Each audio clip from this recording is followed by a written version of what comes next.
As you guys know, the ICC recommended that Netanyahu and the leaders of Hamas should be arrested on war crimes.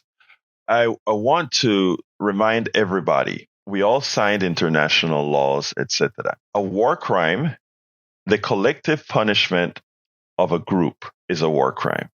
In other words, all of you Texans and Michiganders and Floridians that are listening to me right now, if you go ahead and if a very bad person harms or kill your relative, a relative of yours, let's say your daughter, your child, your whatever, and you go ahead and you said, because that person killed my child, I am going to go into someone else's home and kill their mother, their brother, their sister, and everything, because that particular family harmed our family. That's what collective punishment looks like. Another form of collective punishment is there are a whole lot of thugs that are running around Houston, and they all barricade themselves in the Galleria. As they are barricaded in the Galleria, they lock the doors to prevent innocent people from leaving, and they're hiding behind these innocent people. Houstonians, I want you to be honest with yourself. I want you to be frank and empathetic. If the cops decided they wanted those 10 terrorists so bad that are in the Galleria area so badly, and in as much as they're surrounded by 3,000 innocent Houstonians, and they came in with guns and bullets and bombs and just bombed until they are able to get to those terrorists, mowing down innocent babies, mothers, and children. That chief of police, that whatever, would be charged with crimes above and beyond. They would be charged with murder for every single one of those people. Yet, but one other thing, you would look. The reason you see that so as something that is so wrong is because you would take a look at those people as human beings like you, your mother, your brother, your sister, or anybody else. Now, America, we like to call ourselves the moral authority of the world and the police of the world, etc. That's who we like to think we are. Unfortunately, it's something that our government never was. Now, individual Americans are good people.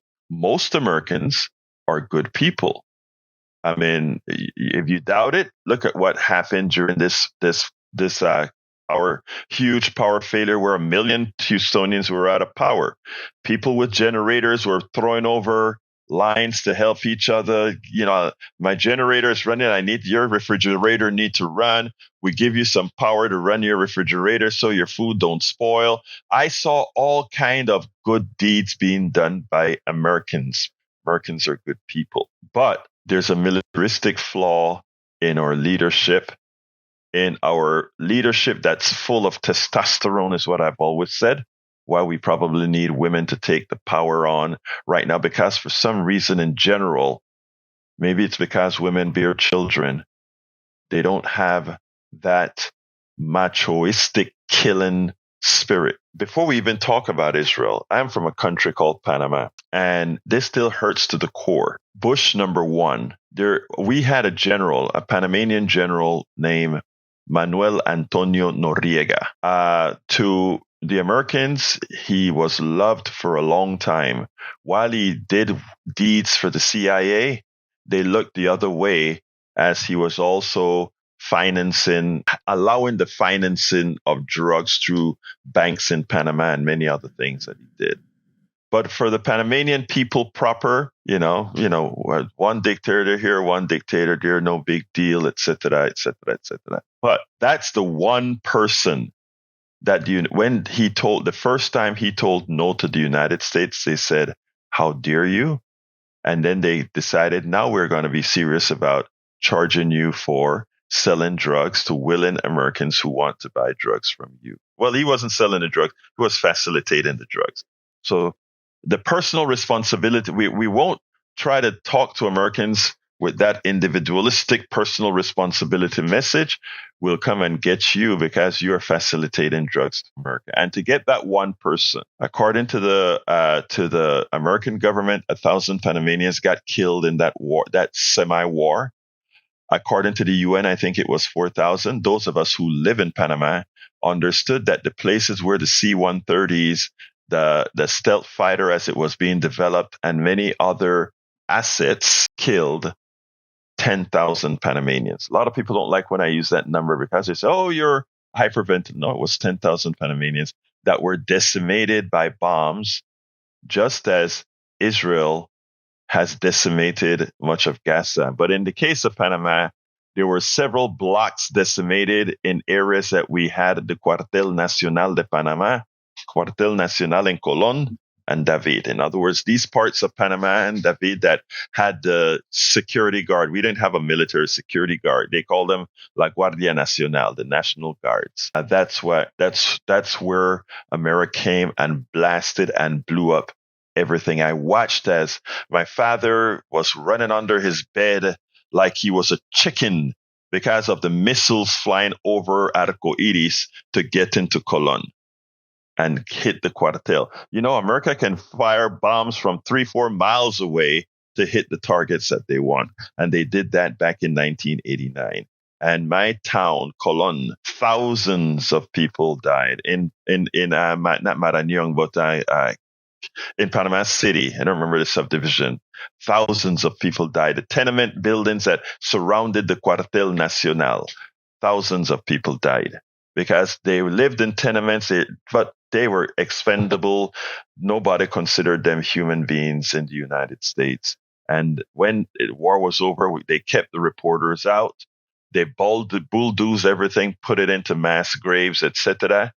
No news media was out in the United States covering it, but it was covered elsewhere. So this, what Israel is doing is not anathema to what we have done to innocent people. These are war crimes, collective punishment. Noriega, all the dead Panamanians shouldn't have been dead to capture Noriega. They wanted to capture Noriega, and they were going to do whatever was necessary to capture Noriega.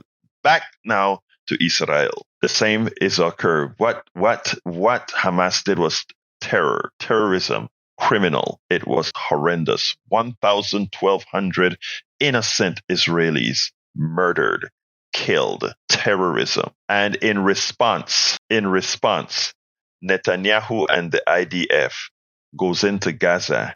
And the pretext was Hamas is hiding behind innocent people.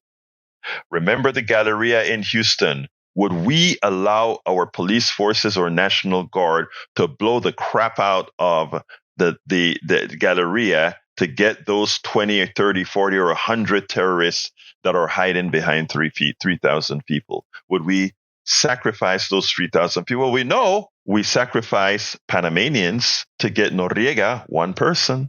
We know we're capable of doing that. And likewise, it was done. It's what's being done in Israel. 60% of all buildings have now officially been blown up in Gaza. Under those rubbles, people talk about there are 35,000 people dead. There are more than 35,000 people dead when you look at the entire strip, that small strip of Gaza and all the different towns in there that's been decimated. Thousands of people dead. I mean, are some of them Hamas sympathizers? Probably. Are some of them Hamas? Likely. But most of those people just want to get by with their lives. And because folks do not see the humanity in these people, anybody who looks at news other than the New York Times or the Washington Post, anybody who looks at news from around the world and understand what is going on, our brothers and sisters inside of Israel don't get the real news. They kicked out Al Jazeera. They stopped the live feeds out of Israel, Gaza, and it's elsewhere. It has to be smuggled now. You can't know what you don't know. You can't make decisions on what you don't know. But you also should never lose your humanity and your empathy. The Israeli papers are now reporting how, in fact, just like charging Trump with crimes have somehow increased his popularities with a sect in America, now that Netanyahu has been charged or they want to arrest Warrants from the ICC, his popularity in Israel has gone up. What the hell is wrong with the world's morality? What is wrong where we cannot see death is wrong? What is hell is wrong? We have made killing, we have made collective punishment so vogue, or we have made it that it is now vogue for many.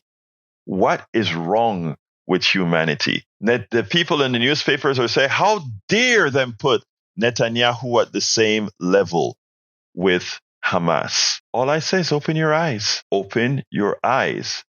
Compare the cities of Gaza or the territory of Gaza with Haifa, Jerusalem, Tel Aviv. People can still go and have their coffee. People can still go and drink their drinks. People can still go to their churches, their synagogues, their mosques in Tel Aviv, in Jerusalem, everywhere else. Even as rockets come from Gaza and the West Bank, they're protected by the Iron Dome. So life goes on almost, not completely, almost as well over there. But in Gaza, it's decimation, killing, bloodlet, and daily. I have somebody who calls into my morning program every single day. Or rather, my afternoon program. He goes ahead and he prints every single day the death count. Every single day. He reminds us of the death count, the injured count, and then he does a proportional analysis. Suppose this was the United States of America. I want you to think about that, my brothers and sisters. And by the way, criticizing the death of people, criticizing what's happening, do not let anybody tell you that being humane in whatever you have to do to be humane makes one anti-Semitic, racist, or otherwise. Just look at the numbers, look at the morality, and think about your empathy. We spend a lot of time deconstructing the news, trying to parse it into a form that everybody can understand. We try to find those little nitpicks where it flies above the fray, etc. If you really like these videos that we do, I want to ask a big favor. Please go ahead. Number one, subscribe to our channel. And number two, please join if you can. Thank you so kindly for watching. Keep watching. Please remember to share. We must populate the entire internet with our progressive message, a message that we know is what most Americans say that they want. So help us, please join.